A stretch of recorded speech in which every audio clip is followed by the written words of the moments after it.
Dominic Monaghan joins Star Wars Episode 9. Plus, we got a bold play coming out of Sony regarding the Venom franchise. And, of course, an all-new episode of Nomad of Nowhere on the first word. All this and more on Fandom Nonsense. Coming up next.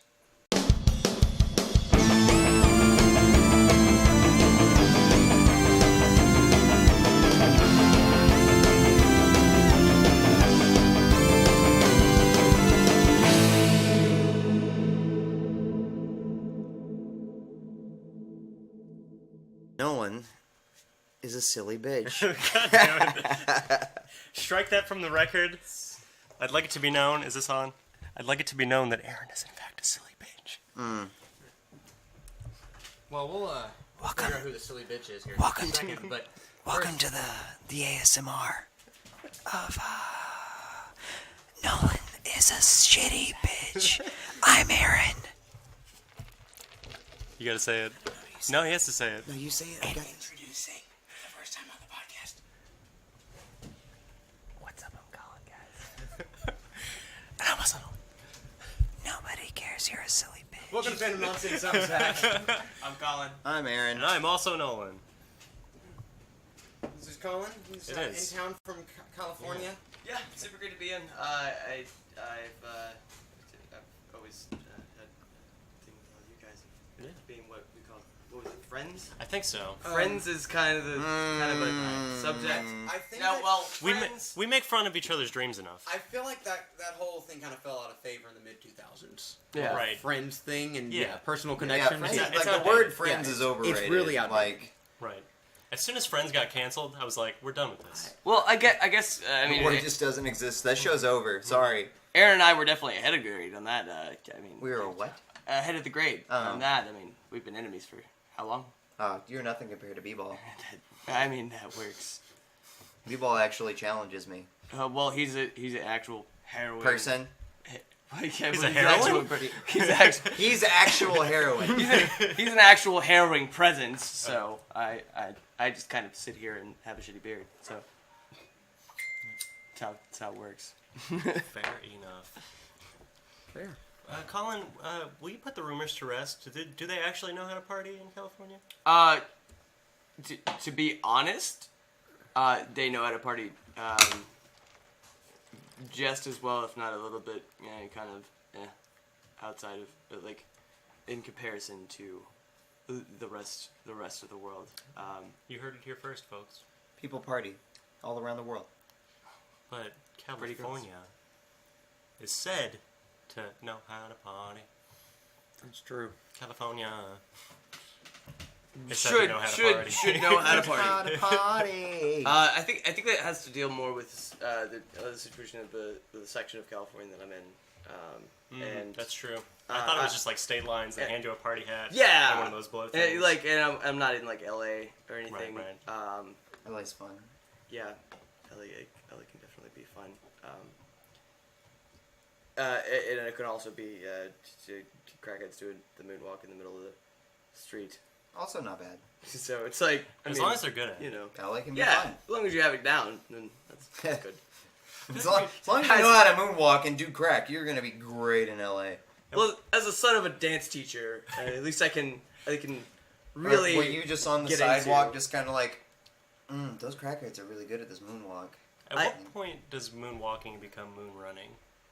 Because I imagine a crackhead How is fast getting do you have that. to get? Yeah, How exactly. fast do you have to be like walking forward backwards? Well, I mean, the gait of running is different from walking, so I feel like it would be a different, Right. it's not just speed. Like, you can speed walk. Can you speed moonwalk? Yeah, you can definitely speed Like, moonwalk. can but you, I'm like, sure- get your is hips there into it actually all weird any- like oh, they for do? sure. Is there actually any footage of somebody moonwalking on the moon? that I think if you're walking on the moon, you're moonwalking. I mean, I guess By that's its very technically definition. true, but I'm But talking about the dance. They absolutely should have thought of that. There's somebody's had to have. Somebody's even- had to be like, "Hey, Rhonda, look at this." Was it even around before? Yeah, I know, that's the before timeline. my Reagan? that's my question. Is I don't know funded NASA? I don't know the year on that on Michael Jackson obviously making you famous, and then Right. I definitely have 1983. no idea. When I did have Michael no Jackson idea land on the absolutely fake moon landing. So it's 1983. kind of, we could just do that. I mean, we could set that up One here. more step. That was Challenger's mission, right? And then it just didn't Yeah, work out. and then it just didn't work out.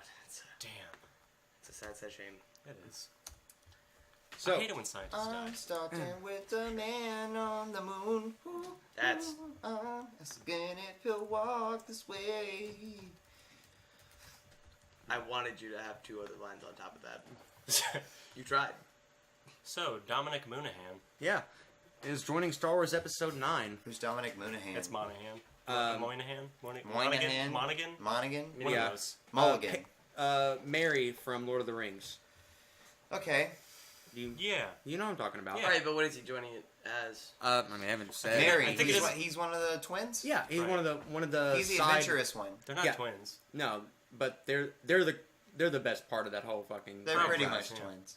They're pretty much twins. They're Well, pretty They're much bros. twins. They're The rift They're- between they're them like and the super Treants bros. is just really They're bro bits. them and Right. them and Treebeard is Bro. amazing as far as anything goes. Like probably some of the best comedic moments that happen in Lord of the Rings in general. And some of the Keeping in most mind that I boring haven't moments. seen either of the Hobbit movies I for haven't some seen any reason. of them. Yeah. I just You know, I saw the first one. And it was like, Man, I love Benedict Cumberbatch as Smog. Oh yeah, dude, no, he was such a good Smaug. Dominic will be reuniting with J.J. Abrams after almost a decade from the ABC sci-fi drama Lost, with an unspecified role in the upcoming Star Wars Episode 9, according to Deadline. Monaghan's role in the final installment of the new trilogy also marks his third involvement in the big-budget franchise following his performance as Mary in Peter Jackson's Lord of the Rings franchise and his appearance as Chris Bradley/Bolt in the negatively received X-Men Origins Wolverine. I forgot that he was in that. Right. Ooh. You know, I'm kind of sad that wasn't actually. He was the in motherfucker wasn't actually in the article because, like, Oh, he was the bald dude. if Sorry. if it was if it was that, I mean, Mace Windu Mace Windu. Mace Window. Mace Windu actually has a purpose in New Home the new Appliances series. here at Mace Window. The motherfucker is happening now. Finally, after all these years in Star Wars, there will be a motherfucker. I want a movie about Mace Windu surviving after that fall. And It's opening a hideous. hardware store called Mace Window. That's what I was saying. Yeah. Oh my god. That would be the ultimate form of home defense. As soon as you break the window open, it just It's just Mace Window? yeah. Here's a All right, motherfucker. Here's the thing we haven't talked about regarding Episode 9, and it's a big problem with J.J. Abrams. J.J. Abrams loves his mystery boxes, and he loves to set things up, but when has J.J. Abrams ever finished something? Like, he's not only finishing this trilogy, but this is the end of the Skywalker saga, the end of a chapter in Star Wars. He left Lost. Right. The second Star Trek reboot, Right. rather, was It was Fucking good. dope. It's also like a note. It's also Oh, yeah, almost it's note almost for a note scene, yeah, as scene the for first scene. movie. Like it's a Right. it's a true sequel. But like, I'm worried about Abrams being able to actually like wrap this story up and it feel complete because of the way that he is, and also the fact that he's I like Kerry Russell and I love Dominic Monaghan, Han, Juan, so Sean, whatever. I do feel like it's being. I just hope it's not too J.J. Abrams, because Force Awakens is a little too Star Wars, but it doesn't feel overly J.J. Abrams to me. Like not Right. as much as Star Trek did. Yeah. Which honestly, that made me kind of like Star Trek. I was never really Yeah. really big into it, I mean, but I love the Abrams. it's hard not to movies. love that second movie. Yeah. Well, the first one. Yeah. First one not as Are you much. talking about the Oh, new ones or No, the the- old ones? the old ones. Oh yeah. Yeah. Yeah. Wrath of Khan was okay. Right. I'm talking Star Trek in general. Like I was already Yeah, already those on board. movies were And I do- all yeah. okay. Right. Even when I was young, I still thought that they were. All of the odd number ones kind of suck. Yeah. My dad was very, very into Star Trek, and so when I was younger, I saw some of the older stuff way before I probably should have. And I don't think that I really got into sci-fi as much as like a child. And for the fact of I was also into high fantasy a lot more. Yeah, I get that. Star Wars hit me way harder because it's It's basically- kind of bridges the gap. yeah, Yeah, it's more so it than is the Star high Trek does. fantasy space opera Right. kind of style instead. Space opera. But I will say, you were saying something about the newer movies. That first Oh yeah, they the kill representation of all of those it. They characters. kill it so well. I after love it. after having watched literally daily tapes like VHSs of Star Trek, just because my dad would watch them when he was bored, and I was in the room. Right. You know what's Those weird? ones hit me very well. The chick. Oh, go ahead. I was gonna say you mentioning Dominic Monaghan, Monaghan. Monaghan, whatever it is. You mentioning him in association with J.J. Abrams, it supplanted him into the Star Trek movies for me. Like, it completely replaced Simon Pegg. Yeah, it's funny. Like, Wow. I was like, But he was already in. Like, no, it's just Simon Pegg. There was a green chick that's a big part of the J.J. Abrams Star Trek movies. Is that the same woman that plays Gamora? Or am I crazy? Or am I just like being like That's really racist. green-skinned racist right now? Our green-skinned viewers are gonna have a fucking field day with that, Aaron. Great. To I think they're the be same fair, actress though. I I might be crazy. think that I Yeah. think that definitely there are similarities. I Right. don't think that they're the same actor. Who are we talking about, man? It's the green chick. It's the same chick that plays I don't- Gamora yeah. in Infinity War. Zoe I Saldana? don't know the name. Yes. There's In the Star Trek movie, this the person that is in love with Spock? yeah. Yeah. Okay. I think The that more I'm there's seeing it, the more I think I'm right. I think that there's similarities. Didn't they might be have right a or weird wrong with thing that. with him and Uhura? Ahura? Yeah. Who's On- Ahura? Don't be mad. Just tell me. I'm not mad. Yo. I'm not mad. It's just like, come on, man. That's the wedding. like it's Speaking of mad. it's like the person of color from Star Trek. Other than of course There's a lot of George colorful Takei. people in Star Trek. Why is he colorful? What? He's Asian. Oh. I mean, I was gonna go to the rainbow aspect. He's but also either gay. way. That would be a negative. He's Asian. Cajuns. Yeah, I was Zoe like, Saldana they is look. not in... Star Trek?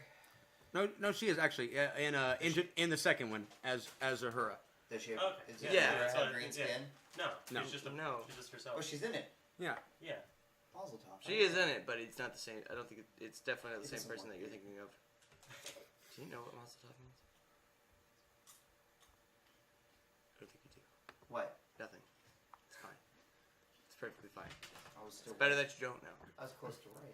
Anyway, Okay. speaking of perfectly fine, Transformers Cyberverse trailer highlights retro character designs. There's only 1 week left until the latest animated venture from the child sci-fi franchise, Transformers Cyberverse, premieres on Cartoon Network, and the network has released 2 new trailers for the series, highlighting both the classic character designs and the Autobots' new mission to stop the Decepticons, as always.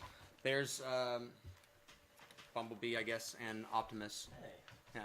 Scoots forward. Looks That looks. I don't care about it. right. It's still got that 3D thing going on. I mean, Well, it's highlighting the like you said, it's highlighting the retro designs as like making that 2D turn into the stylization of what it is, and that's how it looks. I mean, Yeah. the winged kind of I didn't like, like the blocky thing only instead of 3D Transformers that I've ever enjoyed was Primal That was or Beast Wars. top tier. That's like that. That's it. Everything else, like I haven't cared for any of like the future cartoons I or don't- Transformers. I don't think because I don't think it's going to be like that kind of 3D though. Is it not? No, it looks like it's going to be like Like cell the shaded Justice like League. Ruby. 2.5. Yeah, exactly. It looks like it might be like Justice League, but it looks like that 3D is way too hard on there compared to like what Justice League's animations is. Well, have we gotten a trailer on it yet at all? Yeah, there's a Oh well, I mean, have you seen the trailer? Nope. 'Cause No. I haven't. Well, Lot I to- can't say I'm that enthused about a new Transformers cartoon. I mean, I don't really like. the last. Is last it a one new I- arc or is it like? Wait, who was that with Optimus? It looked like Bumblebee. Was that Bumblebee? I Was it think it's- yellow? Yeah. Okay, it's probably Bumblebee. Yeah, it's Bumblebee. My brain, for some reasons, just imprinted Hot Rod there instead of it being Bumblebee, and it automatically just made me much more excited. Hot Rod's my shit. When Bumblebee loses his memory of his current mission on Earth, Windblade steps in to help repair his memory chips, allowing him to rediscover his past adventures on Cybertron. As they sort through his memories, they discover a clue to help complete the mission and save their friends while also having to fight against Megatron and his Decepticon assassins. That's The last one that I enjoyed was probably Robots in Disguise. And then what was the one after that? Was that Armada? The one with the Microbots and That was cool. I liked I that. never Yeah. saw any of those. the Robots in Disguise was the first one, going back to like robots or cars and shit after the Beast Wars and Beast Machines. Yeah. And that one was really good. Yeah, just recently we went back and watched like the final things of Optimus Prime or Optimus Primal finding his old body. Right. Yeah. Like seeing like the semi truck that used to be, and then Megatron finding old Megatron and his old like Right. with the weird helmet. When and I was all into that. that show, I was too young to actually follow the plot. Yeah. Yeah. Like, And that weird love situation between like the wolf bird and the spider, and right. there's so much going on How in that does show. that work in that world? Wolfbird Spider Love? Fucking, Look, what was, I believe that wolf Jungle birds can Love. do anything. what was it fucking Cheetor? Was that the fucking... Oh yeah. Yeah, that's that my was fucking my jam. jam. Man, did I had you- a toy of him. It was I- fucking as long Yeah, as there was the update of it where they weren't stuck, like they were trying to get off of a planet, and then there was a Beast Wars afterwards. Yeah, that where they was were like, like- Wars and Beast yeah. Machines. it was where like Beast Machines was where like they were living in a world that was being run by Megatron, right? right. Yeah, I think so. yeah. That was Whichever super one cool. came... I think Beast Wars... They came were all first, right? all the Beast Wars characters came like forward, and they had like upgrades and stuff. Yeah. I feel like as long as it doesn't have the weird turning into a bunch of little tiny pieces of metal transformations that happen in the cinematic movies Yeah, the cinematic transformations are awful. are awful, and it's really just a default to like everything breaking apart instead of like you being a thing and then that Right. thing turning into it. You just turn into a blob and then go. Here- And it only They're more really applies to the amorphous, Decepticons, if I'm not mistaken, as far as that goes. But a lot of What the about gear wrenching and everything of the like when you watch the first transformations that happen in like in the actual In movies. Beast Wars? No, We're in talking the about movies. like the Shia LaBeouf Oh. kind of stuff. Yeah. It like uses the cinematic of like going into kind of Yeah, seeing all the gears and turn like seeing watching all of them it, change. everything. But I want to, and as a kid, it was so much better. Now thinking back to it, of seeing like this thing, and it is a thing that I know in real life, but it has a practical way. Yeah. Yeah. I mean, To that's, turn that's, into- that's what's your favorite way? Yeah. Well, like, what's your favorite reason for getting a Transformer toy? Yeah, it's Transform. It's completely a transformed. Right. Right. Yeah. Like, that's the thing, like, in the old cartoons, all the way up through even Beast Wars and Beast Machines and the first few series that followed after that, I can't speak to it now. But, like, when you're a kid watching that, you see the transformation take place on screen, and you do the exact same thing with the toy. Right. Like, it's the exact same pattern and everything. Like, Yeah. you move the parts in the right way. This And the one movies are coming just, like, forward. it just kind of just, like, it breaks apart, like, subatomically and reconfigures as this new thing. And it's just, like, it's With the bullshit. caveat of Optimus Prime being, it doesn't make his trailer just completely disappearing Until every time that he and transforms. until Yeah, it and, just was goes super away. weird. He doesn't have to like retrieve it. It Yeah. just- If it stayed until there, in Robots in Disguise when he fucking fuses with Ultra Magnus That- and becomes Omega Prime That and is it comes huge. back. Like when Oh, he that's- uses the rest of the trailer Yeah, and dude. everything and becomes like a super fighting like Gundam style thing. Dude, Robots in Disguise Oh, is actually man. really fucking good. So This is good. Ultra Magnus. Ultra Magnus. Yeah. And they Yeah. still have the same. Actually, it's way more played up. Was Like he a fire truck in this? in who? In Robots Optimus in- Prime? Yeah. He He's was? he's a fire truck. I had a toy of Optimus Prime where he was a fire truck, but he was Yeah. yellow. I think. I don't know if that was ever like anything. I think it's just like one of the toy variants. I 'cause I've believe seen so, that. yeah. Yeah. I had a toy of him, but I never watched the show. No, it was. I feel like I'm it's missing probably- out. I want to see probably him in my Ultra favorite. Magnus because Oh, yeah. they're Out butt of buddies. the series, it's Like- definitely my favorite out of the. Is animated the Matrix still a thing? I'm pretty sure it is. It's been a while since I watched it, but I'm pretty sure the Matrix is still a thing. Like the Allspark and all that Yeah. shit. You ever like hear any like Stan Bush drop in there or anything like that? It's been. I'm sure it's in there, but it's been so long since I watched it. I'm sure they snuck it in there somewhere. Yeah. Snuck in some bush. There we go. Try to do it Been every waiting on weekend. one. It had to happen. Pretty great. Okay, I'm sorry. I'll get rid of the bush stuff. It'll be fine. Okay. No. All the Beast Wars characters were like carried over from before. Yeah. Like they took over animal shapes because of the animals that were on the planet and Yeah. whatnot. Optimus Primal's obviously Optimus Prime. The Rhino, which I cannot remember the name of, was Ironhide. Yeah. Cheetor was who, and Rat Trap was who. I think Cheetor was Bumblebee, right? I think Cheetor was Bumblebee. I think so. I would agree with that one. I have But no Rat Trap. high. I Rat have Trap. no idea who Rat Trap was, and I almost. He's the think that- rat. With the wheels on his back? Yeah, and he's like his rat face. Oh, drops now I down know to his exactly chest. what you're talking about. I'm sorry. I That doesn't help at all. I just added that and some more words. I don't think that was anybody in the original series. I don't think that came. It might have been. They all came from the same ship. Right, because Starscream was the pterodactyl, right? Yeah. It didn't transfer over with anybody, though, as far as like personality wise. I think it. Yeah, did. no, their No, personalities Rat. stayed the same. Oh, Rat Trap. the rat. Rat Trap. I don't remember. Jazz would be the only thing Jazz close might. that I would think that it would be. Maybe. That would be such a weird way to go about that. I feel like that would be closer to like a wide-eared mouse or something. Didn't like some of them anything, switch like- sides? Yeah. I mean, down the road. Yeah. But not in the Okay. beginning. All right. It's like the Wolfbird is like he was an Autobot, but whenever he was first, like he had amnesia, and the Decepticons were the ones that found him and tried to help him out, and he started to have like these conflicting issues, especially while he was banging that spider chick. Right. I love the idea of the romantic entanglements of an amnesiac robot being a plot point in a children's cartoon. And an amnesiac bird dog robot. Bird dog. He was my favorite one, though. He's my favorite toy that I had out of all the Transformers toys. Man, no, that's not true. I had Dinobots. I had all the Dinobots. Okay, so Megatron. Grimlock, baby. Ooh, fucking yeah, Grimlock. Now, so the Megatron in RID had 6 transformations. Yeah. And then he upgraded to Galvatron and had 10. Yeah. And I had that motherfucker. Oh, that was my jam. Like having 10 different like Did logical they actually have a transformations in toy the of toy. him being able to turn into a gun? It, Was it a gun that like, you could hold? Yeah, I think most so. certainly Because they so. can't make it small enough for a toy to No, hold. but that's the thing is that's a totally different time when we're talking about like now in this era we're remaking Spyro at this point, and because some of the guys had machine guns, some of the enemies had machine guns in one part, it's completely different now. Yeah. And there's like that's obviously not going to be made as a thing again, but yeah, I most assuredly Megatron has to have probably the original is either the tank or the gun, and I'm pretty sure if we're talking Megatron about like, was never multiple, a tank, was he? Yeah, Wasn't it? When? yeah.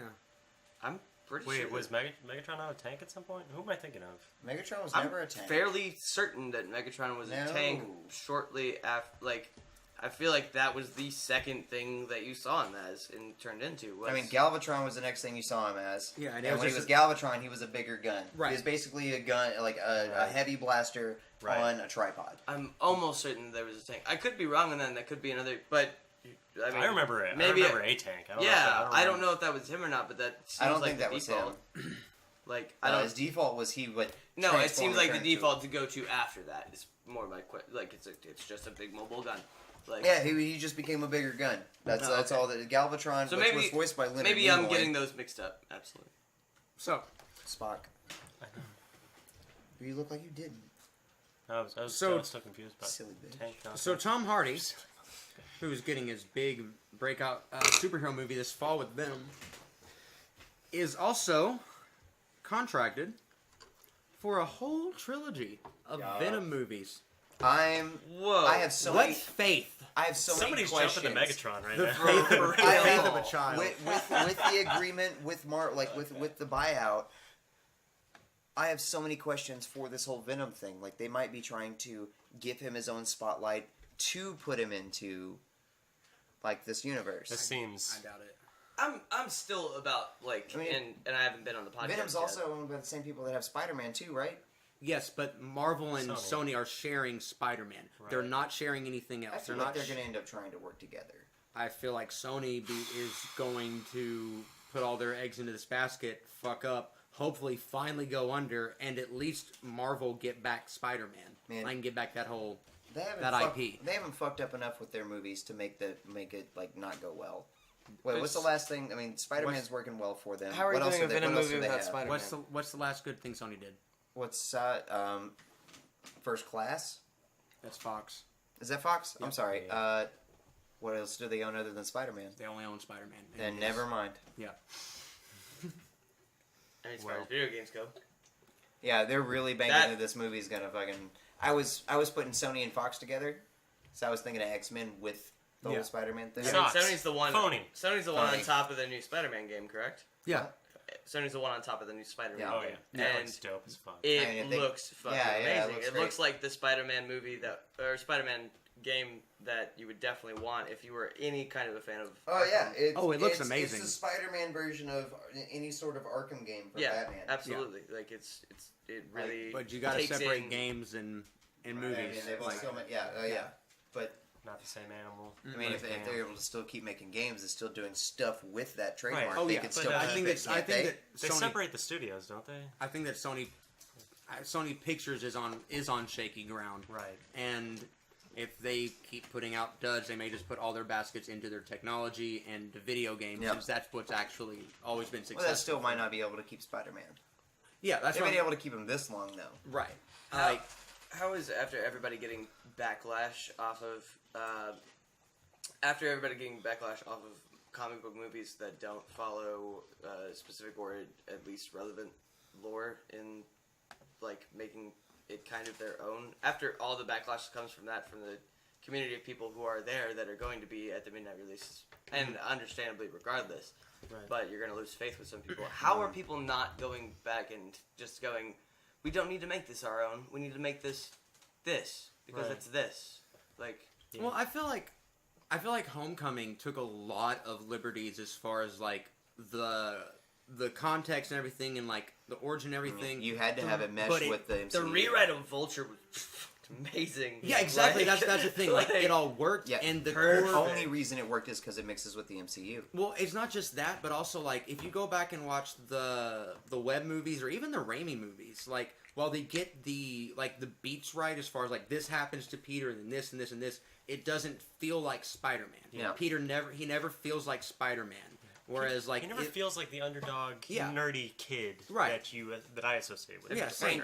Andrew But- Garfield did a pretty good job at. He Yeah. did. He I was, think he he was did. passable. I think he he did a better job at being Spider-Man. Right. Yeah, I feel like Garfield was better, honestly, than Tobey. I feel like the movies were worse. I would Yeah. definitely say he was better in 2 and 3. First Spider-Man movie. I mean, it might have been, I hate might the be first looking Spider-Man at. movie. I might be looking at it through nostalgia goggles, and I would have to go back and look at Willem it. Dafoe's the best part about that movie. Oh, 100%. And that is For a sure. definite truth. For sure, Willem Dafoe is amazing. That movie's what in made me that. fall in love with Willem Dafoe. Like Or- he's amazing. Or how shitty an actor James Franco was before he started hanging out with Seth Rogen. That's a big one They'd as already well. been hanging out. They started together. Well, So it's like he still true. sucks. Yeah. He's man. Oh god, I just watched a movie with him recently. Seth Rogen was on Donnie Darko. Was he really? Yeah. He's one of the bullies. Whoa! Oh man, he looks like a good bully. He does. He's got a good bully voice too. Especially now that he's in mountain mode. By the way, it's photoshopped. If anybody's seen that, What? the Oh, Jonah Jonah Hill turned into Jonah Oh, you Hill. said is Seth son- Rogen. I Yeah. was like, what? Oh, is it? Sorry, That's I Photoshop. totally- combine all of them, I like totally super bad just people I just together. totally combined Seth Rogen and Jonah Hill. Seth in Hill. My head.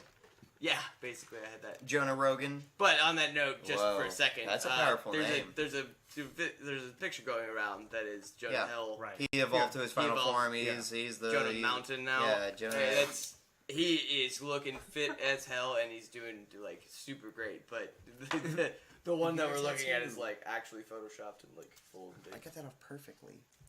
Well done. Anyway, where were we before we got into fucking Shit. Jonah Hill? Venom?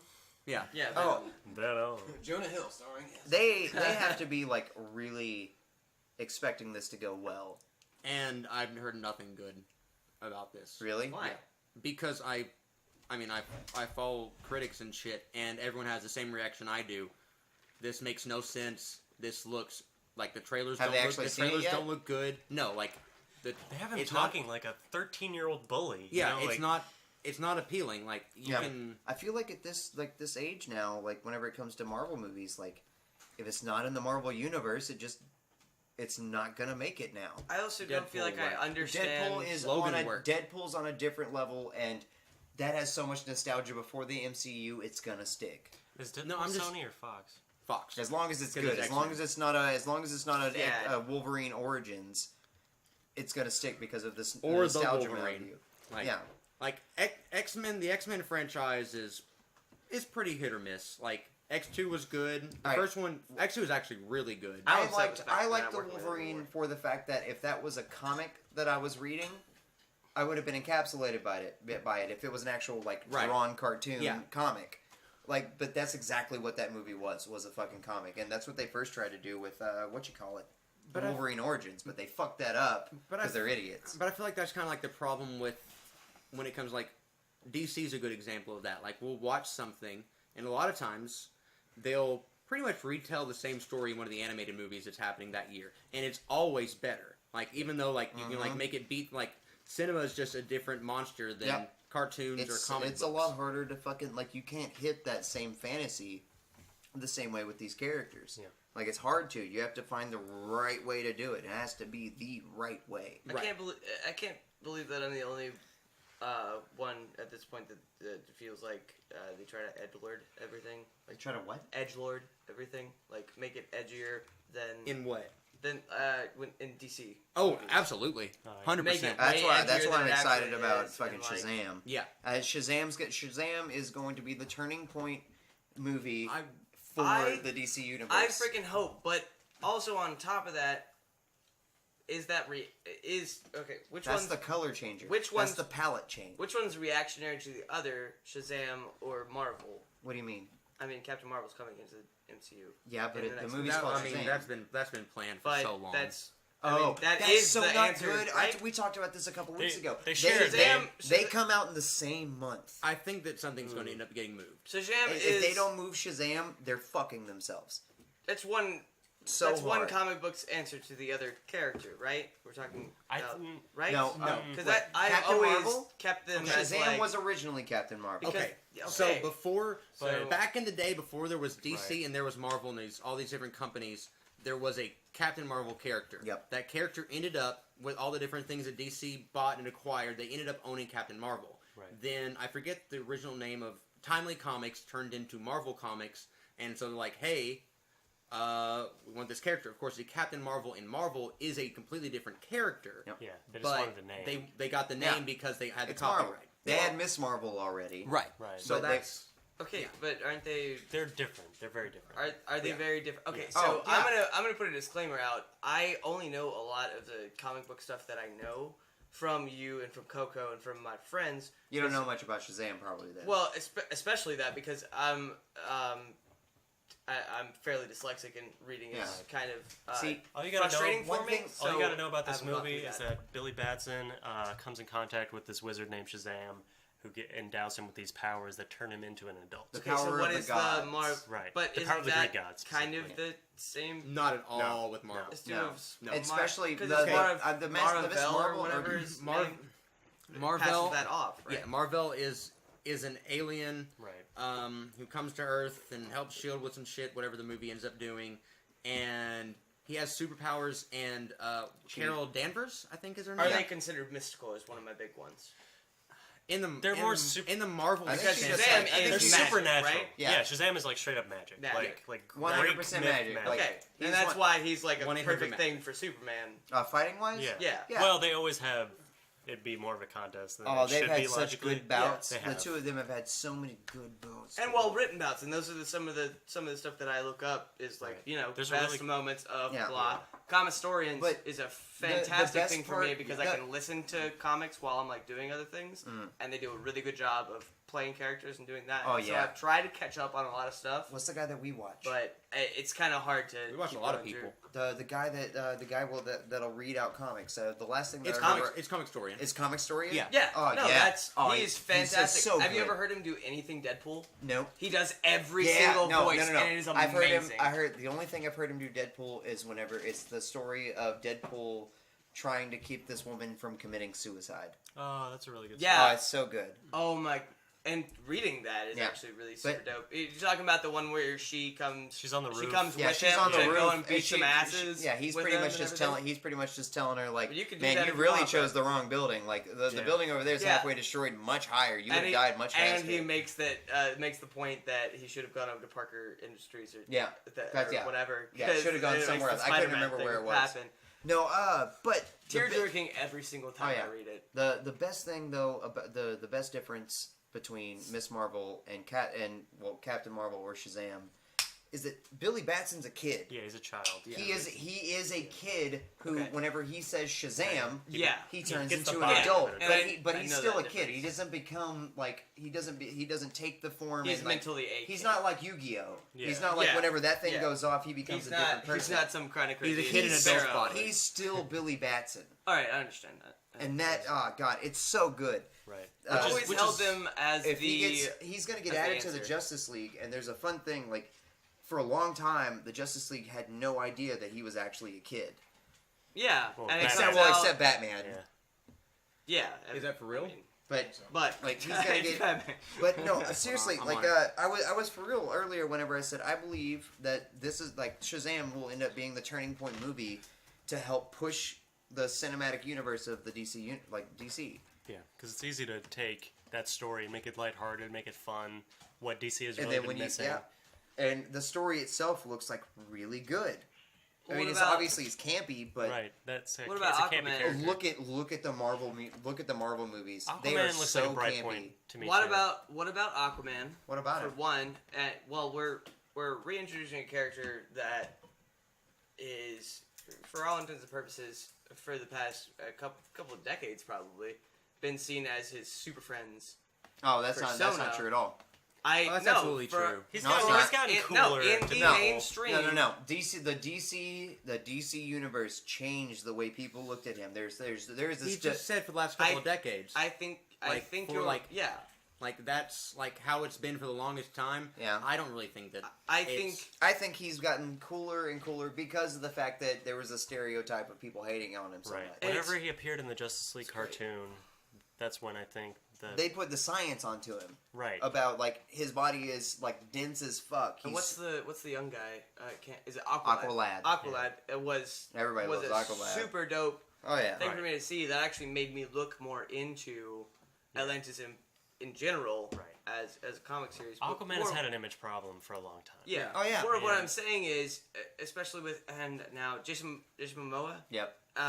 Jason Momoa is a hilarious actor a Yeah. lot of the times.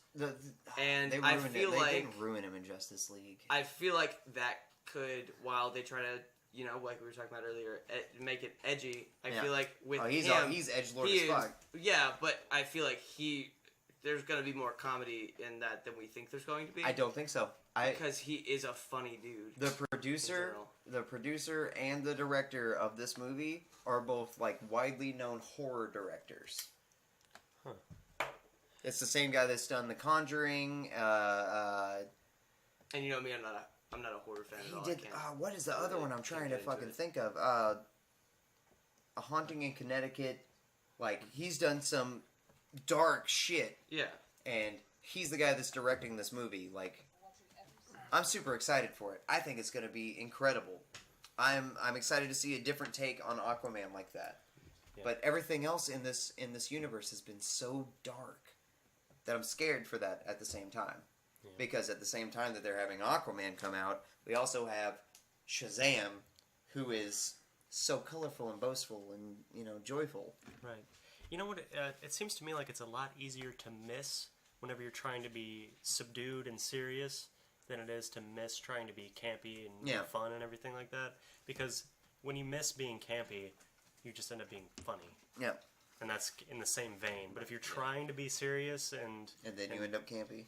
And then you end up like not coming across right, you just come across like false and It's also shitty. easier to bring up old references to like comics that are gonna hit with people who have been following these characters. It's for easier to years. break the fourth wall if you take things less seriously. Much easier to do that. It's and easier that, to do fan service. It's always gonna be a point where like fan service is a part. It should be probably a part of It's a every comic book successful movie. comic book movie. Like, you gotta nod to things. Yeah. Oh, you gotta, yeah. You gotta make the audience feel like they're invested in the same thing that they have been the whole time. Yeah. While introducing something new that they enjoy. Yeah. And I think that they failed up until this point. The for the most part. The Aquaman movie, I believe. I mean, it's obviously going to be the story of him becoming king of Atlantis. Right. That's what this tailing is going to be, especially with the whole DC little like the thing that didn't need to be in there, but they still added in about him being like, or what's her name? I don't remember her name. The redhead. Yeah. Her being like, you just gonna come here whenever you need something, and him being like, bitch, I need this stuff. I gotta go. Yeah. That was obviously for the setup for him becoming the king, which is cool. I can't wait to see like that change. We were talking about Venom beforehand. What are the problems that you have with the trailer visually, at least? Which one? There's only one good trailer. I'm not talking about the writing. I'm not talking about like I don't the give talking. I don't give a fuck about visuals if it's a good fucking story and if it's actually like acted well and We don't everything. really know the story. Visually, yeah. Colin? The lines that we've gotten throughout the entire movie have all been vague. Like we don't really even know the story. The acting, Yeah. everything, like Well, the setup. we've also just To got answer your small question, Colin, visually, I think it seems like a departure from the way we see him in the comics. Like, Absolutely. he does a lot more of the tendril thing. It seems like he's less corporeal. He's less like defined in his shape. He's more about his like veins and his So they're pulling him off. amorphous. They're not It's fully more. one. They're pulling him off. They're not and trying- fully one at this point. Right. Though. That's not Is Carnage necessarily in the this issue. movie? We don't know. No, but see, I mean, he isn't he? Wait, is What? he? Because Is Carnage that, confirmed? that is more think so. Carnage. Right. That's more Yeah. Carnage, See, yeah. that's what I By a assumed. long shot than Yeah. it is But the that may rest. have something to do with him just not being in tune with the Yeah. symbiote yet. I just have no interest in It just looks off. and I think most people don't seem to have an interest in a Venom movie that is not in an established Spider-Man universe. yeah. Even if Holland yeah. shows up in this movie, that's still not enough to like. Spider-Man Like, without Spider-Man. Like, Yeah. No, why? it's why? the fact Why? of Why? it's the fact of Venom has the body shape to show off the Spider-Man stuff, but Spider-Man's not here.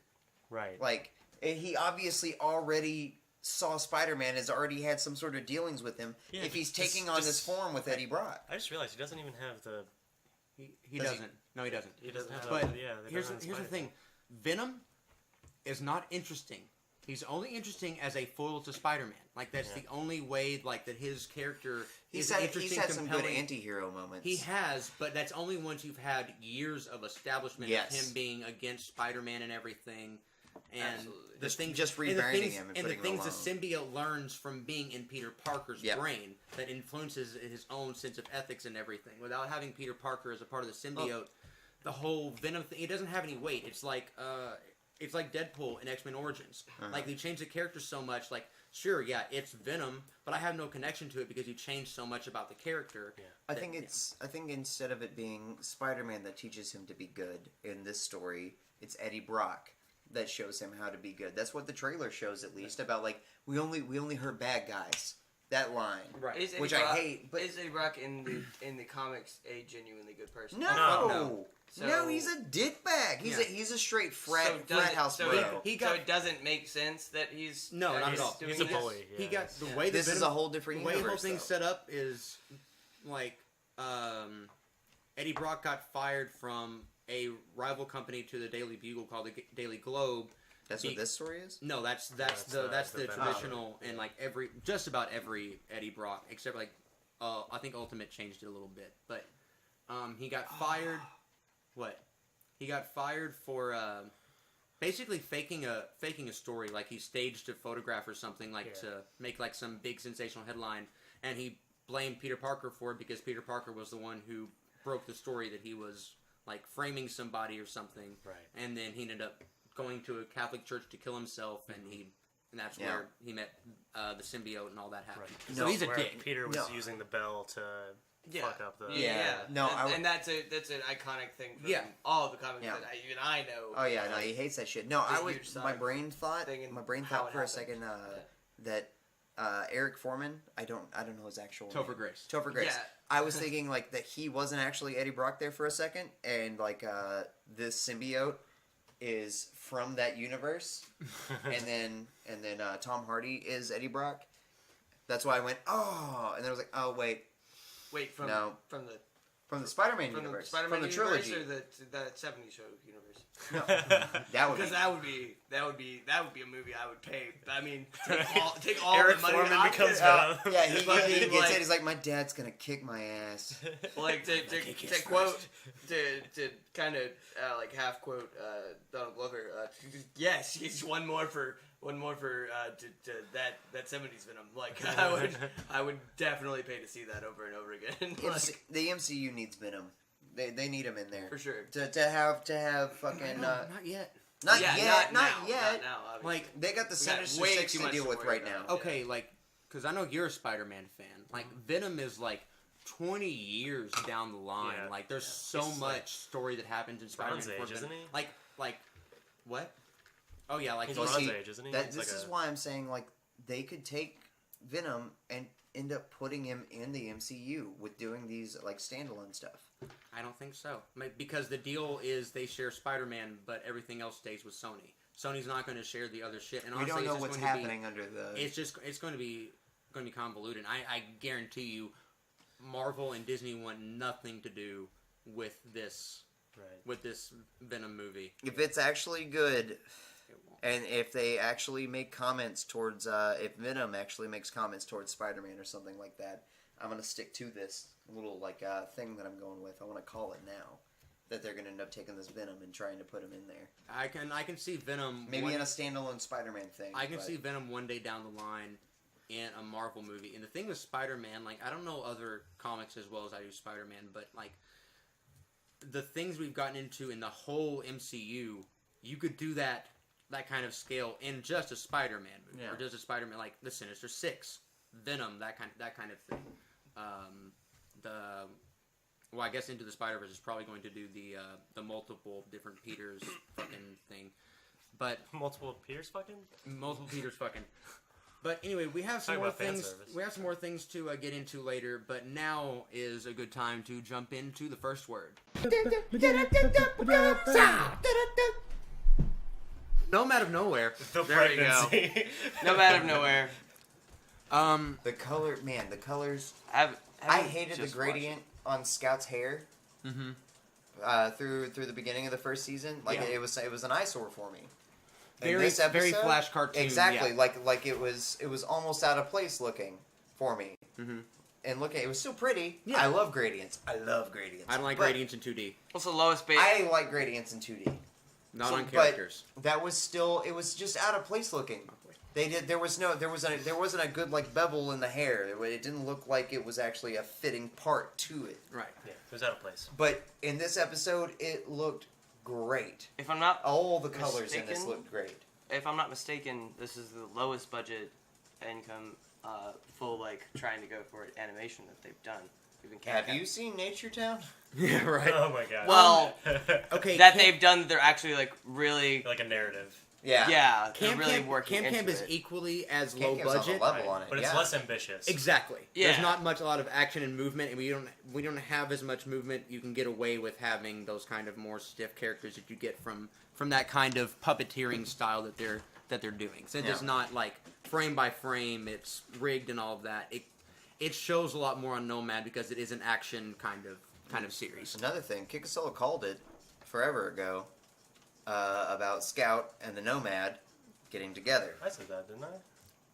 I think multiple of us have said it at different points. I like watching the series itself. Definitely like saw Oh, yeah. a You position knew- that you she knew had where Man. she could see the non-evil in him. Oh yeah, she's obviously. known from the beginning. She Yeah. was the first person to see Yeah. that he's actually Yeah, a good guy. yeah.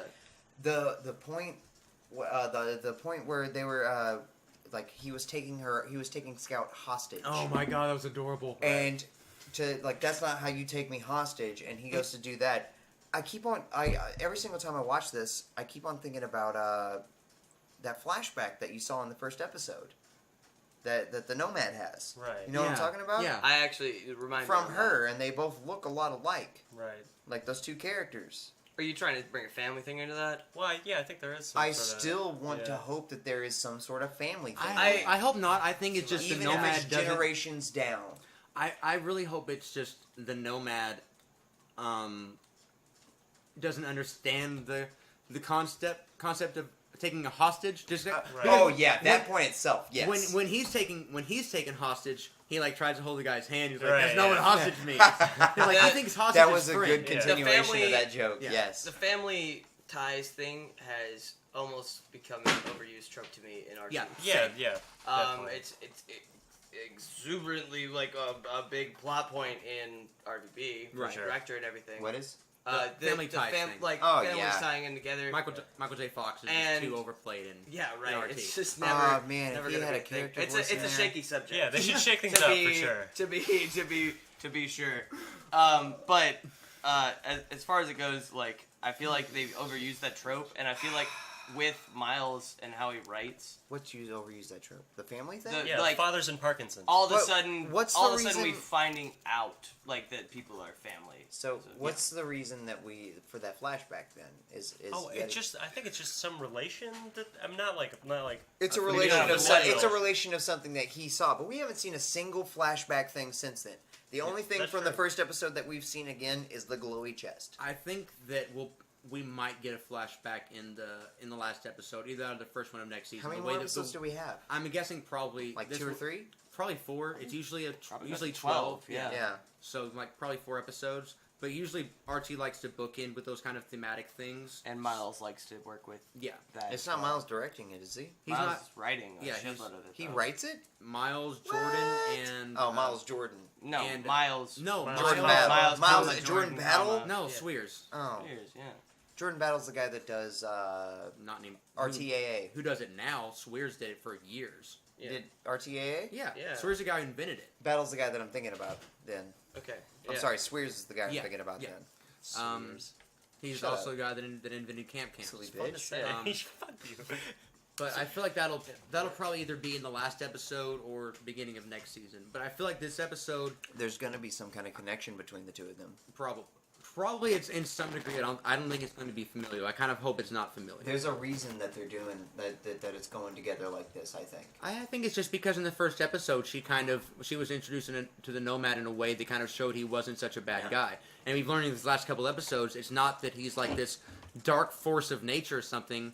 He just like this episode like literally calls out a point where he fucks something up and ruins everybody's day or something, like whatever I forget the scenario, but you were gonna say. I've got a prediction question for everybody, Okay. everybody to ask for.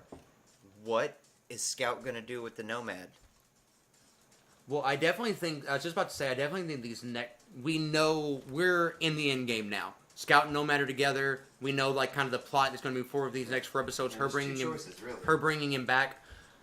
I think I bet. that I want Nolan to answer it first. Yeah. Thank you. Sorry, I didn't mean to interrupt. No, you're No, fine. no, I- that's yeah, exactly that's what we needed. Yeah. Okay, Yeah. I think that Scout and Toth are going to meet up as they're returning, or as Nomad is being returned by Scout to the Oasis, and that Scout is going to allow Toth to take credit for it so that she isn't, like, exiled or Yeah. whatever was going to happen to her Yeah. if she didn't, do The what Don whole Paragon wanted. repercussion of Yeah. what was Right, happening. right. Okay. So I think that is going to solidify their bond back together because Scout, continually mentions that she cares about the way Toth views her, and that's kind of her whole motivation for wanting Nomad to come back with her to the Oasis. She at one point in this episode says, then like she says then Toth will be Yeah, cool. she was trying to tell him to come Right. back to the Oasis. And you also Right. had two. You said two. You said there were two options. Like that you there can. are two real there are options of only- what's What going do to you happen. distill it down? It's either Toph is going to get him to come back to the Oasis and deal with whatever's going to happen with that. That's how the end is going to be. Or the other one is that the Nomad silently like shows her that that's not the right idea, Right. and then she follows him. It's either him following her or her following him. I think that there's going to be a bad thing that happens to the two of them while they're running away right now, and he ends up absolutely being the reason that she stays alive, and understanding immediately that he is removing any doubt in her mind that he is the person that everyone thinks that he is. Okay, I think that happens, but I also think she still goes and takes him, and in the Yeah, I had midnight nothing hour, past that, so. in the midnight hour crux of it, she rescues him from prison or whatever, and So- they both escape. And next season, you have that like she's kind of against Toth and doesn't want Right. to be, but she kind of Has to be. So, Has to be because she sees like they're gonna kill this guy. He hasn't really done anything wrong. Like, Right. so you think that like you're actually gonna see the power that he has? Yeah, a save a life. You're gonna see- a save a life. I wouldn't put this out situation. I feel like if they do that, if they do actually show off the power that he has, like he does a little blackout kind of session thing or something like that, his eyes are gonna match the ones that are on the poster. Ah. That's something I don't know about. Well, Remember? Do you remember at the they always beginning? show At him the with different beginning, eyes in yeah, the... at the beginning of this last episode, you saw him Oh, looking at the on pictures. the poster. I thought you Yeah, meant on the wanted poster they posters. released. no, No. on the wanted poster. Yeah, on the wanted posters, Yeah. he had Oh, those I want flaming that eyes. fucking poster. Oh, dude, I would love to have that wanted poster, Oh, my but God. but no, like if they actually do that, I believe you're gonna see those eyes. There's a reason that those eyes are on there, and I believe we're actually gonna get to see it. But I want to think that we're not gonna see that yet, and I want to hope that the ending of this, man, it has to end out big for people to latch onto it. But I honestly, I want to wait till the second season to see the big shit like that happen. Yeah, same. I want this ending to be Scout and the Nomad ending off going together because she realizes that everyone else is wrong. I really feel like though that's just kind of a. 'Cause Toph's the real main character. Honestly. I Not Toph, think damn it, Scout Scout. is. Scout. I meant Scout. Well, that's a I meant whole Scout. that's a whole other issue in and of itself. But what were you saying? I was another just gonna big say point. that I feel like the fiery eyes is more like a. It's like those race baiting fucking posters from like the 30s and shit, like those whatever caricatures and shit like that. Yeah. Like I don't think that that's actually because I feel like it's kind of been firmly established now that the Nomad is just clumsy. Yeah. That's like he has magical powers. He's one of the only people that exists that has magical powers, and he fucks shit up a lot against his best intentions. I don't think that he has like anything beyond like his clapping ability to bring things to life. He already knew about that book, about the necromancy book, Yeah. and everything like that. Like, I believe he knows much more, and he doesn't want to be that guy. He doesn't want to do that, and there's going to be something that happens to him, like a Goku getting kicked in the back of the head and going Ultra Instinct kind of thing. Right. He might do something to put Scout in peril accidentally. Or she just goes in peril, and he has Right. no Well, other choice. or actually, some I like ramification. that. I like that more out of the character that is being played by him, where he is so clumsy. Right. Yeah. Maybe he acts. Yeah, he acts. I didn't even think about that. He accidentally puts her in a situation, and But he doesn't actually know how to go into some sort of super magical but, state. No, but either way, we're saying, what like- you're saying. I'm saying like something happened to him. Right. I think it would solidify the conflict we've seen between him and his world if he puts in danger the one person that's been able to empathize Stay with him, Right. Because nobody else has. Yeah, Yeah. that may be like the cycle that he's repeating and the reason he was in. The reason Yeah. the reason she would end up getting in danger, I would think, would if he's gonna end up following Toph, or not Toph. Damn it! Every time he's gonna end up following Scout back to the Oasis because he's gonna realize that there is a problem happening, Right. and Toph is still gonna not. Damn it! Scout is gonna end up getting into a situation, and he's gonna end up still getting out of it. Obviously, something's gonna happen. Well, I don't feel like that's obviously at this point. I mean, we're how many episodes in was it? 8. And so we have if our prediction on how 4 or our team 5 runs, episodes, I would assume. Yeah. that can happen. You're 4 episodes out, and I think even in that, getting caught and having a reconcile of that, having a different thing happen after him getting actually like caught in it, Yeah. happening by the very end. What if he Guaran- gets caught at the end of the season? Guarantee. They're not gonna pull a I can- Rick and Morty. I I can think they would. guarantee he gets caught in the penultimate episode. Guarantee that's the for that's the end of cliff- it.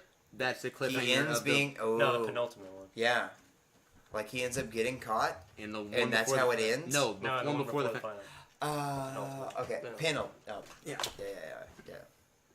The I don't think maybe so. agree I think with that that. they would end it out but- with him getting caught. I would like that. No, I think it's Personally. it's going to cliffhanger with him getting caught, or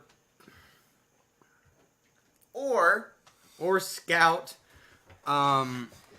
turning him in or whatever, and then the next episode is Scout going to realize that Toth still doesn't give a shit about her because she turned him in, realizing, oh, even though he was when he put me in jeopardy, he still kind of saved my life, and he's a good guy.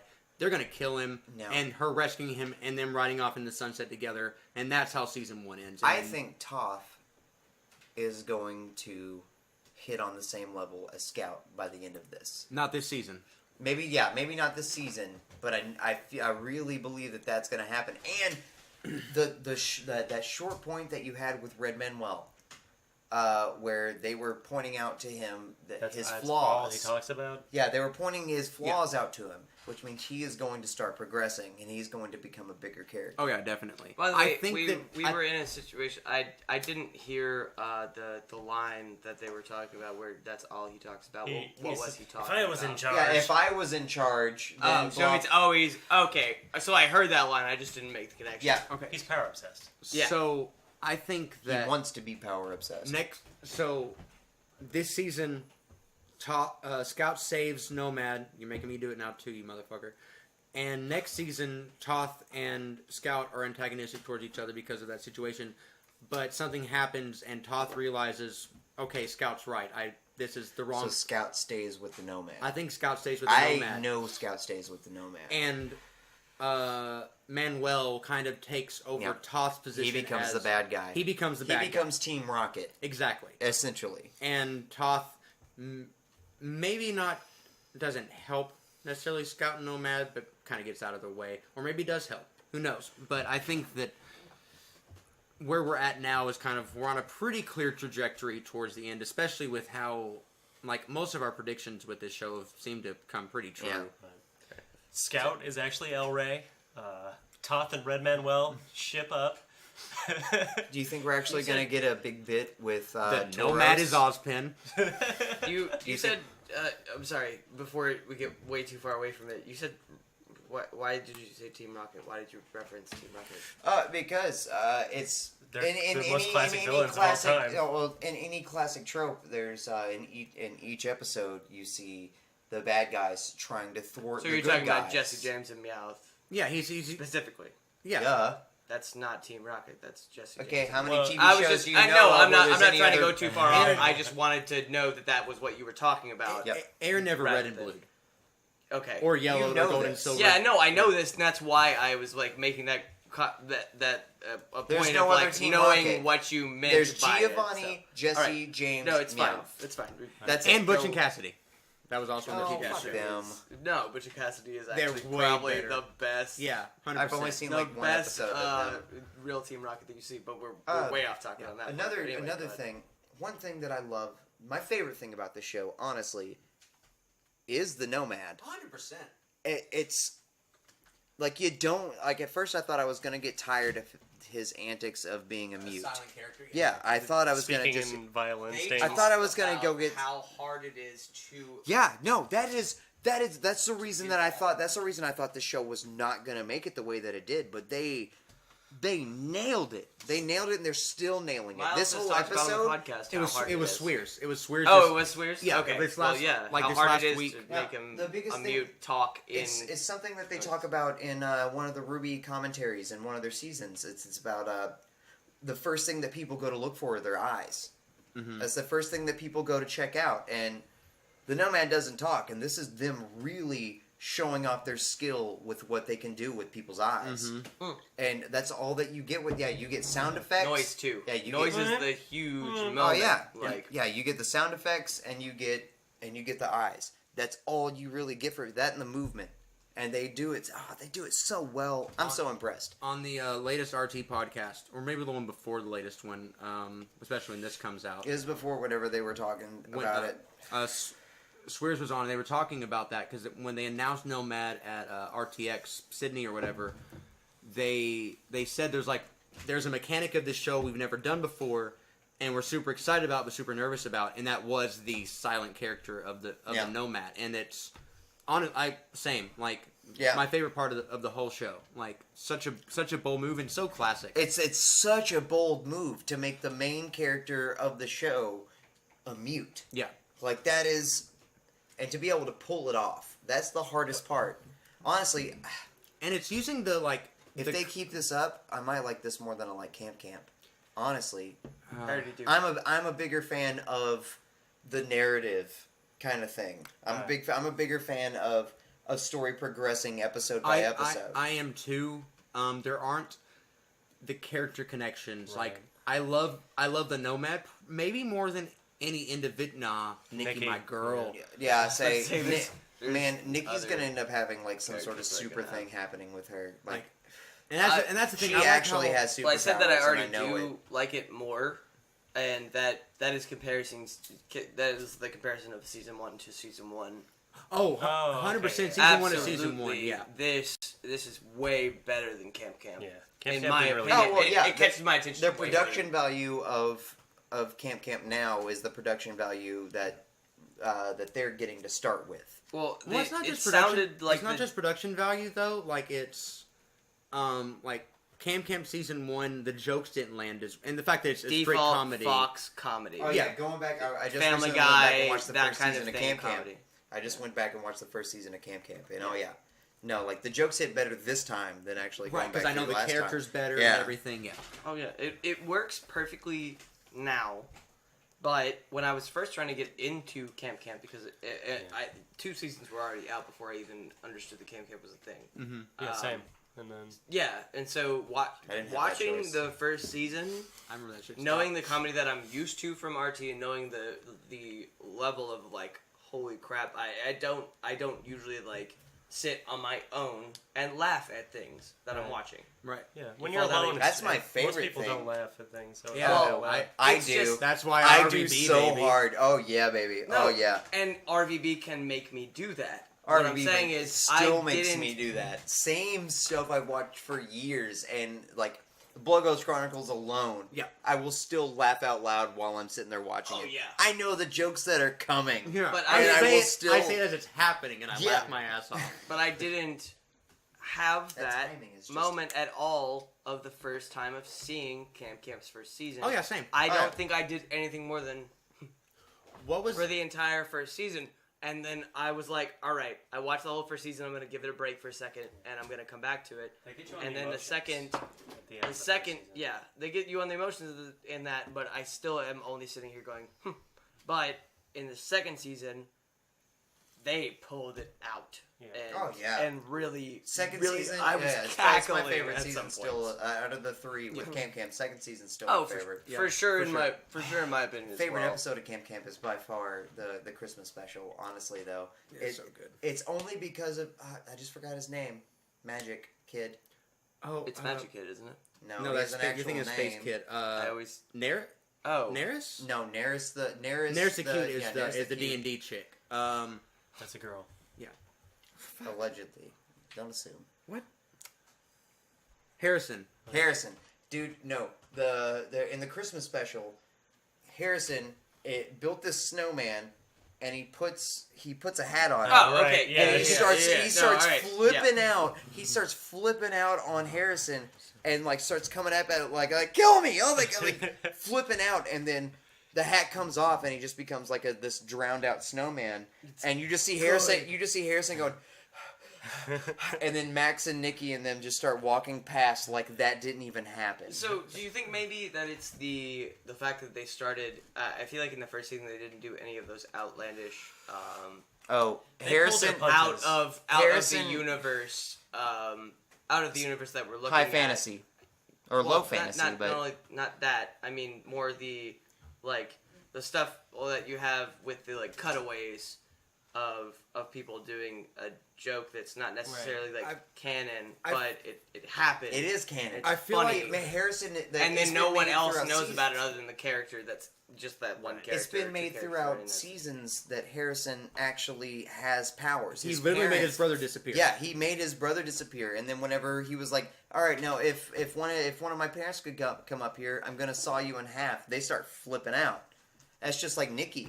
Nikki has powers. I forget what episode Nikki talks to bees. I forget what season it was or what episode it was, but there's one episode where Harrison like makes something disappear and like, cool, bring it back. I can't. Yeah. That's kind of why I'm here. Like, Yeah. but I feel like in season 1 with all these different characters and it being such a diverse cast and everything, it needed a little bit more grounded to establish what's more real and everything in the universe than like what's more like on the weirder things. That's why you don't get as much of that in season 1. Yeah. But I was gonna ask everybody, what was the episode of Camp that hooked you? Like as far as comedy and everything is concerned. As far as comedy, Because obviously season 1 episode 12 or whatever the finale was hooked everybody as far as the emotional bit. right. But I can't remember the first season. what comes to mind, I don't know if this was the actual moment when I first got into it, like comedically, and like feeling like this was actually really very funny. Yeah. But a moment that does stand out to me as that is when they discover Quartermaster's. Yeah. The Tontine episode. It's his sister, right?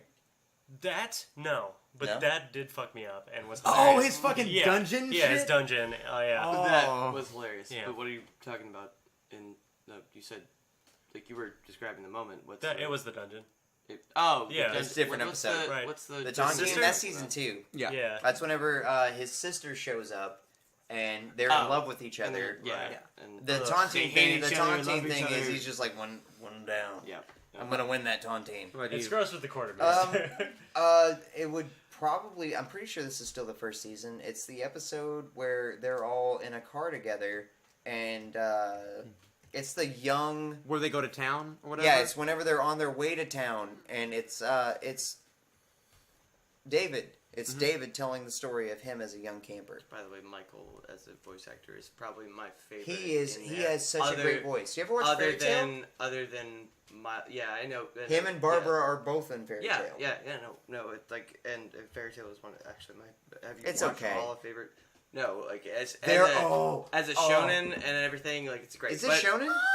It's a shonen. It's. I mean, Is it a part of Shonen Jump? No. Then but it's not shonen. No, because shonen is a genre of Right, Shonen Jump. anime, not a company. Shonen Jump is a company. Yes. But shonen is I was just is hoping I was a about to see. animated Japanese thing geared towards adolescents The- to young Fight, adults. fight, fight! The that ice are- that powers are are Fight for male. my friends. Yeah. Shonen. Yeah. that are male. Like that, it literally like the word itself means that it's geared towards male young audience, No. young adult audience. I loved young David. Oh a yeah, lot. That same, episode. Davey. That episode was really good. Yeah. But Being haunted. The episode of there's one I just recently watched too. I'm pretty sure it was season 2.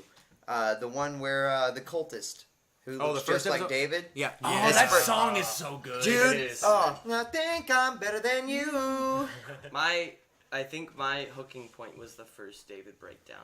The first David like. That's season The- 12. No. Or that's episode 12. Sorry. Season Yeah, 12. no, Are we that that far? In the future. that was the reason that I took a break away from it because that actually hooked me, and I was like, all right, I've watched the rest of this, and some of it was good, but Comedy. none of was it what had, got to you. Yeah. none of that's it the had ever hooked question. me again. But at least there's pizza. But and we talked about in season 2, they hook you more emotionally, oh yeah. and episode 12 locks that in with the David snap and his whole like monologue thing in there and how that went down We broke that away from what I thought they were going for, and I all- went okay. We all agree that's the first time we genuinely cried in our adult life. When? But Whoa. That I mean, as basic as it is, like that is definitely what kept me watching because if it weren't, my question if it is wouldn't have been for comedy that- wise. Comedy wise, what hooks you? with Comedy, the show? it might be the seasonal specials that got me to laugh longer, like more than the actual show I mean, itself. the seasonal specials are fucking great because they have so much time to work on them. But like, what was the episode like when you saw it? That was like, okay, this is actually like you actually genuinely laughed at it because I know mine very very well. It was I don't know what about it, but it was definitely the trying to build Space Kid a rocket. Oh, 100%. Oh, that that's episode a great is so episode. good. That I was finally got to make a song for Space comedy-wise- Kid. Or Yeah, that, whatever Comedy that song wise, name that's was. what took me. yeah.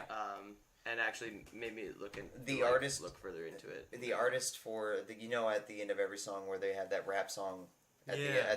the end credits. The title for that song at the end of it was like, I finally got to make a song for Space Kid. Super great, good character. He's been wanting to have a He might be Space my Kid favorite. episode. Space Kid.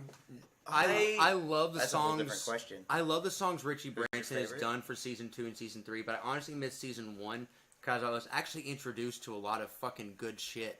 Like there's an episode that had a Watsky song as the fucking end credits. Yep. And that one they had to get together with Watsky to get that in there. Yeah. And everything. Yeah. Oh yeah. It's Jeremy Dooley. God, I wish I could remember his name. It's the same guy that did the season 9. Whenever they're jumping off the building, that the falling from the sky. Oh, or are you whatever talking it's about called. the really cool?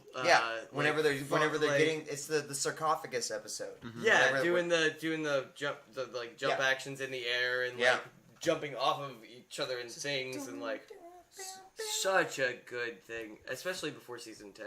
For me, Like that's probably like the a Just lot got of cold the chills from best how many in years of good RP. content I've been getting from the same company. Right, I yeah. literally just got cold chills from it. I just thought about it. I was like, I love you, Rooster Teeth. This is what we in this essence call an ASMR to what you are having. season 1, Rooster Teeth. episode 6, Rainy Day, was the first episode that I just from start to the fucking Comedy wise? yes, Why do you say? Rainy Day episode. because it was What's the Rainy Day episode? that's whenever they it's a rainy day and Oh. and Dolph has everybody painting pictures Ah! Yeah. yeah. Yeah, it's a good episode, but I don't think that I ever like He's talking about his What? favorite episode. what. No, I mean I'm saying I want to know like what specific like humor points. I mean just everything about it. I love dark humor. I love things Yeah. that like cross those thresholds Yeah. and everything. Like I'm a Chappelle boy. Some of the Dolph jokes I've been like numb to because Hitler jokes they happen. They happen a lot. campy. They did it so well though with Neil being an actual Jew and him being in the attic. Yeah. Yeah. Like, Yeah. there's just I think that was the episode that kind of like it was so well done for me comedically wise that I kind of understood what the show was going for comedically, so I can kind of like get on that level to appreciate it. Like this show's actually gonna be dark. Yeah, like The it's show's gonna it's showing kind of the true colors of what the show's gonna end up being. That's like that one episode that came in season 3 where they had so many like child sex jokes. Yeah. Yeah. You know what I'm talking about. I know what you're talking about. Okay, good. You just said yeah, and I was like, oh god, I'm not crazy, right? No, I mean I'm drawing a blank. It was not the finale, but it was the episode. What did you call it before? Penultimate. Penultimate. It was the penultimate of season 3. It's where like at the beginning of it, they're in the city all together. Oh, yeah. Yeah. And You're they talking keep about on- the they keep on- references. these pedophiles and these other different people who are trying to traffic But sex. they're also not. Some of them are also not. Yeah. For me, Camp didn't emotionally hook me until the end of season 1, but it was like the first 5 episodes were kind of just like, it's new RT. I guess I'll watch it. I'll kind of just like catch it through the week. But once that episode hit and it kind of just sunk with me, then it immediately became no. Like as soon as this comes out on Friday morning, like that, it's like RVB for me. Like For sure. So I don't know about anybody else at the table, but I know you've watched Hardcore Tabletop. First episode. You have? Okay. Yeah. So I mean, Do you know anything about it? I know. I mean, give the audience a rundown on the premise. I mean, the premise of Hardcore Tabletop is you're playing Monopoly, but it's for real bucks. It's for that real money. They have $20,000 on the line, Chums, ducats, and everybody gets the normal amount. It's $1,500 in Monopoly, I believe. I believe so. Yeah. But no, it's no. They got $250 each. Oh, okay. They got $250 each. $2,500. 25 years. Yeah, Yeah. sorry. 500. Yeah. And basically, they're all playing for money, and everybody's having to. And you're playing Monopoly. It was really good. One of the best things. I mean, what's her name from Funhouse is in there. It's not Elise? Elise, yeah. She's in there, and it's good. She has absolutely no idea what she's doing. She's she's there to remember the rules of Monopoly, basically. And then the other person that's there is Lindsay, and Lindsay is the bailiff. So if somebody goes to jail, underneath where the board is, underneath there is a jail cell. There's like bags of money surrounding it, and the first person that ends up going to jail is Michael, and so she opens up the jail cell favorite character and out of any puts of him it. inside of there and closes it, and basically he has to wait till his turn to either pay $50 or try to roll doubles to get out. Especially the point where Jack rolled doubles. And Man, fuck Jack. fuck Jack. Stupid nice ass guy. It's not fair. He's too nice and he does too good of a job because he's a Jack? fucking nerd. Yeah, I said Jack. Jack. Yeah. We're talking about the same Jack, Jack right? Patilla. Yeah, Jack's an Yeah, asshole. big fat Jack. Jack's not a nice guy. Jack is the nicest guy around. That's what Jack's they make. standardly an asshole. That's what they In make fun every of Let's him about Play. is being a nice guy. Hold on, Jack. Yeah, Jack Patilla. Jack's the The guy. guy that runs Extra Life. Yeah, Jack's the nicest motherfucker. No. Jack I and mean, his wife are the as nicest a people in the world. character, No. as a Still character nice guy. in the Let's Plays and everything, he usually plays an asshole, especially with the Minecraft Let's Plays. He fucks up everything that they do on a lot of. You're not thinking of the right guy. I'm thinking of Jack Patilla with the beard. Jack still fucks stuff up, but he's still a nice guy about it. Are like you- he's unfair. Like Are you thinking of Ryan Haywood because hashtag same voice? Mad King? Oh yeah, no. Actually, in the Monopoly thing, Ryan is purposely trying to go against Jack because of his nice guy persona that he puts on. The whole riff with Jack and Gavin is the fact that Jack is an asshole to Gavin. Like, that's Everybody's the an whole asshole to thing. Gavin. Yeah. Yeah, but everybody's an asshole. I've me. never, Huh? Beer I me. have never felt more that somebody was an asshole to Gavin than Jack watching countless Let's Plays. But Jack's nothing but a nice guy. No, He's in real life, always absolutely, nothing but a he's nice the best guy. Like, Well, what yeah, I'm saying, everybody the character in the that he Let's plays. Plays, everybody's assholes to each other. Everybody. I just don't feel that Everybody's off of it assholes more to than each other. pooping back and forth. Jack helped directed a porn. Oh, help directed a porn. I said what I said. He helped directed a porn. He helped direct a porn. So, I helped directed a porn, you guys. You're lucky this So how line do- here is how do silly you- bitch. How do you guys feel about this on a week to week basis? And you can hold up the comedic value and everything. What? Hardcore. Nope. but no matter Hardcore. Until they switch games, no. Only because like the first episode was great. The first episode, like seeing everybody get all the spots on the board, seeing like the board itself is it's all like instead of it being Boardwalk, Park Place, and all the different places, Kentucky Avenue. Right. It's all like renamed after special things that have happened in all of Achievement Hunter's history. Right. And that's super cool. That's Yeah. super awesome. But like once everybody who landed on all the spots and got most of the board, and then other people didn't get a lot of the board, it's predictable after that point. The first episode was good, but The gimmick can get tired really quick. Exactly. However, that's if they don't come to a point of actually scripting it. they're Because not. they have. They How have. do you script I a board know game? that it's a big thing if they don't have. What? Sorry. How do you script a board game? Right. How do you script a board game? You do multiple cuts of everything because everything cuts between That's everything not how they did all it. the time. They filmed it I- all in one game. I understand that on that's more a this Funhouse thing. episode. However, that is something they do later to make it more interesting. If someone keeps winning over and over again, they can cut it They're back. not going to and play the same game again. That's They the didn't- thing. they didn't After finish. Monopoly, the way that this game came to fruition, the way that this video They didn't finish came Monopoly. together. Yeah, no, they haven't finished it yet. They only came out with the first 2 episodes. There's probably going to be like 2 more. But then after that, like the way that it went was Jeff was watching some game show, and he was like, "Man, this would be a lot better like for real money if it was like a tabletop game."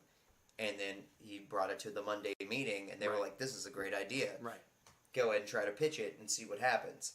After this, he was talking about playing games like Life. He was talking about playing. I have heard all this through the podcast and through the off-topic conversations Okay. they have about it all the time. What I'm saying is, Do you actually you have to put have out children? 2 episodes, and if somebody In starts life? winning too hard You and don't it have stops to. being interesting, then why wouldn't you start scripting it and coming back on dice Because that's rolls not the and point of things? the game. Because that's not how Achievement Hunter works. Yeah, also. that's not how they work at all. They're raw, like Eddie Murphy. I feel like this is different than most any. It's different in the sense that they're branching out from video games, and I do appreciate that. But I don't think it's different in the context of how Achievement Hunter works. If it was Funhouse, and especially if it was Sugar Pine, then yes, it would be scripted, it would be thought out and more methodical. But with Achievement Hunter, it's more just throw it out there, and yeah, there's a lot of fucking like blank space where it's just kind of like, oh, all right. But there's also just some really, really gold moments in Achievement Hunter that that I feel like if you cut it down, you'd miss out on. They're also about if it's not good, then we're not going to put it out. And with this series, as much popularity as it's gaining and as much as they've talked about it, if it starts going badly... If it starts going badly, they'll just stop doing it. Oh, yeah. It'll be like how... you can't stop in the middle of something like this. 100% they can. They do it all the time. They'll finish how Monopoly. With the money and everything on the line. They will already... Monopoly, that entire game has already been recorded. Yeah, I'm sure. Like, that's already done with. Everything that you get afterwards from Monopoly is done with already. After that, if it doesn't go well, then they're not going to do that. And plus... They put $20,000 on the line for this. I don't know. I don't realize if that's actually true or not. No, it's true. It's dropped in the bucket, but right. as far as budget for a somebody put like Jeff probably like took $20,000 out of his. It was Jeff. He talks about it on the topic. It's Jeff dropped. Jeff talked to the financial department, but that's his on the line thing. Like it's this is what I'm putting into this video. It's coming out of his salary. Yeah. And then when it gets made back, obviously, right. And that's just how it works off of what they're doing right now. And that's not every show, obviously, but that's something that they have talked about, and it's definitely Jeff putting his neck on the line to make something happen. No, what Aaron and I are saying is, yes, they'll put out all of the Monopoly episodes, but let's say that they keep doing Monopoly, they do another game, and that another game of Monopoly won't work. No, it won't. It has like a 50% drop in views. Yeah. After they finish that game, there won't be any more episodes. You'll never see another Monopoly. No. You won't absolutely. see. Yeah, that's what. If it doesn't do well, you won't see another game. Yeah, that's it. Like everything else is already recorded. If it doesn't do well, you're not going to see them play live. They will. They'll do. Well, I'm saying it's just like Nature Town. They will do out Monopoly. Regardless of whether they think it's good or not, is my question. Well, I mean, the way that you so. figure because it they if it's have good to or not end that. I feel like that's they're where I going think to they're end Monopoly no matter what. I know that's what I'm saying. Yeah, is that they'll end Monopoly no matter what. But if Monopoly after this point, and if it keeps going the way that it's going, kind of ends up being really not fun. No, Jack's gonna win. Do you think that they would actually go back and I feel like Monopoly wasn't the right game to start with. Because you're recording it all at the same time. They should have played They should have played Sorry or something along those lines. Nope. We're talking about money here. Oh yeah, money makes Monopoly money makes it worth it. That is the whole premise of it being Monopoly is the fact that it was the easiest thing to put money on. Because there's already... But Monopoly gets so fucking intense and heated. They'll come back to Monopoly because once they have an audience for this show, they'll want to come back to Monopoly because that's such a good game for what people they do. ask the way that it works, the way that it works is basically the money goes back to the bank, or there are 6 people. You can drop out if you want to, but obviously nobody's going to drop out because if you just drop out, then the game's over. Also money. But I mean, at this point, after 2 episodes, you have 2 people mainly running the whole board. You have one person struggling behind, and then everybody else basically doesn't have any land. They don't have any land to do. And you can trade land, but these people don't have anything to give them other than their money. Which... Right, and since... America. And since the money has actual value and the land doesn't... You're not going to see people trading money for land because it's not like the game where everything has equal value of having no value except in the game itself. Right. So it's I'll fucking give you my house or whatever. Yeah. Keep in mind that every bit of RT talent that's been there for this is an RT talent. No, that's RT. This is Achievement Hunter.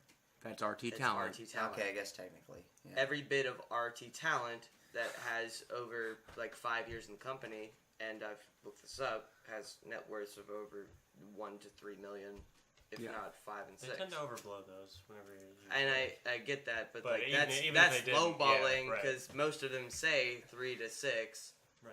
and I'm saying like 1 to and then Bernie it actually like puts Bernie's out his worth shit. the shit.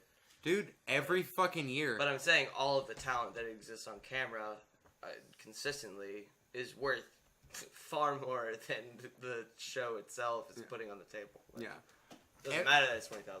Every year at Extra Life, Matt and I think Bernie too, from their pocket, match the donation that's made by the entire community.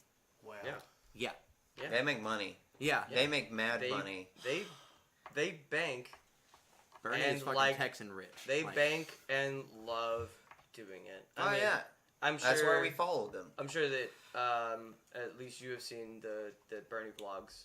Oh yeah, 100%. Okay, so the last episode of the Bernie vlogs is That's literally why so we have an good. Alexa. Life from 1 to 0 to.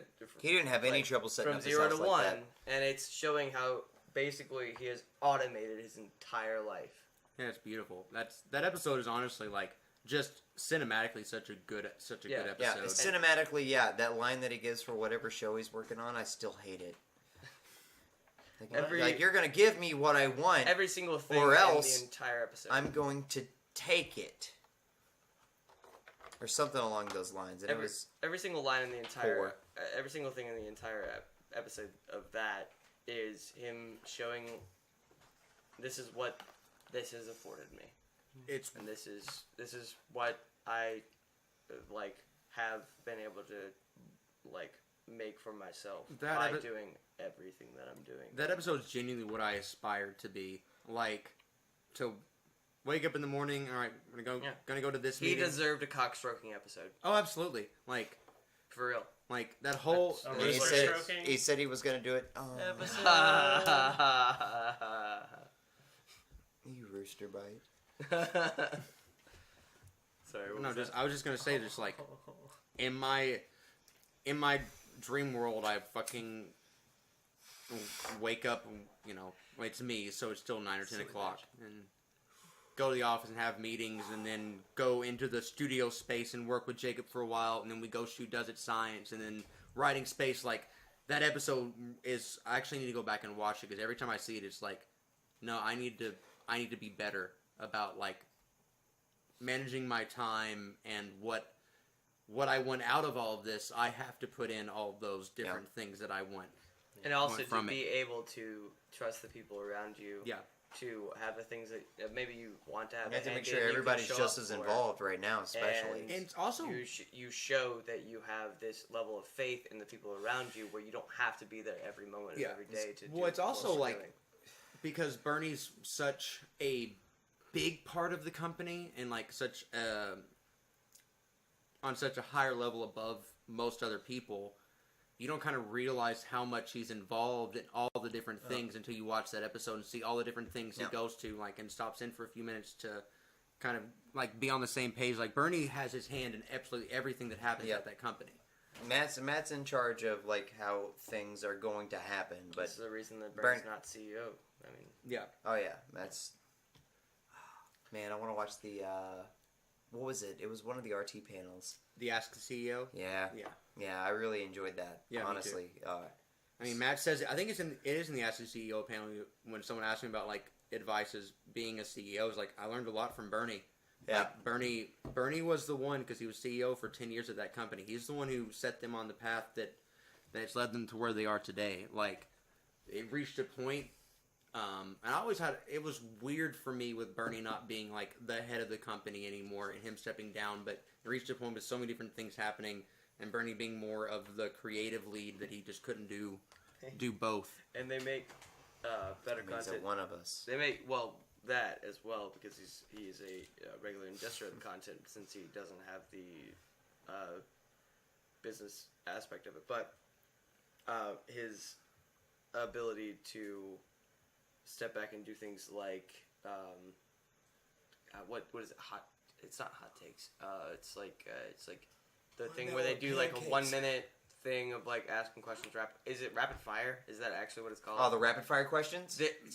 Some of the best things that I've seen. What's the thing you want? Sandwich. Yeah, no, they asked him about, like, major regrets, like, company-wise, and You wanna see my the house? only thing that in that minute he has to say is, season 4 was kind of a bullshit thing. That's basically what he says about the whole thing. And that that's his hurt whole, my feelings. It hurt my feelings too when I because saw that. it's what hooked me. But on top of that, It's the weakest of Blood Gulch. Besides yeah, season 1. They also ask him, what can you do to what is your best advice to somebody who's starting a new company? It's literally don't pay your friends too much. Yeah. Yeah. And Fuck y'all. and that's the thing is, like, we're all friends, and, like, the people that he started with us were friends, and Bernie has I mean, from what I've gained from him, an interest in making friends with the people that he's working with as well. So I don't think that references maybe per se Gus or anybody who started the company with him. I think that is like a don't pay somebody too much until, like, the talent is there and everything. And I think it's his friends. I think it's the starting the company and starting out, because for the first 5 or 6 years there was the core group and a very small handful of people that came on. Like, Jack came on relatively early. You had Nathan and everything. And I think that's what that refers to, is people you know you're friends with, you're starting the company with. Man, like, don't pay them. People that actually are hired, yeah, like, that's a different thing. Like, people come in, like Barbara and Gavin, and especially people after that. Oh yeah. Like, now, like, you think he's actually talking about his RT has true some of the friends best goddamn benefits. Like, because I've actually looked at, like, employment applications and shit. Like, the medical and everything is the 401k match. Like, RT actually really has really good benefits for their employees. They really take care of their employees. They want a company that's gonna last. Mm-hmm. If you get in there, they don't want you to leave. Right.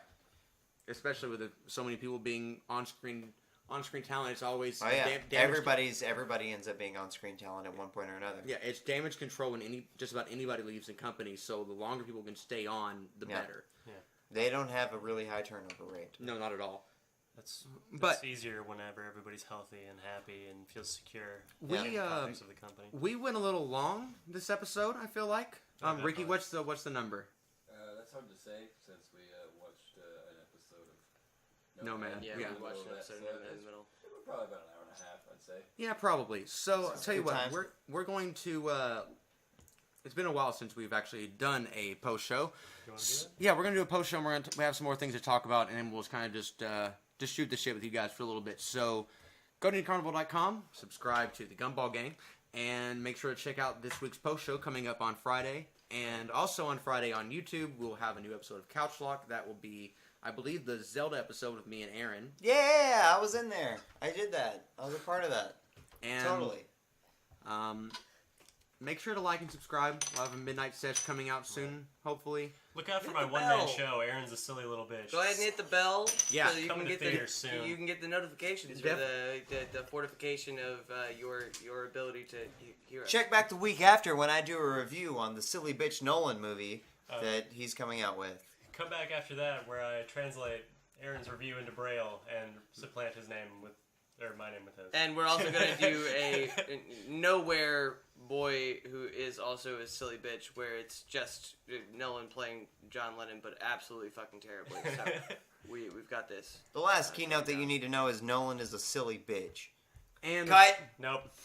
And of course, make sure to follow us on Instagram, Twitter, Facebook.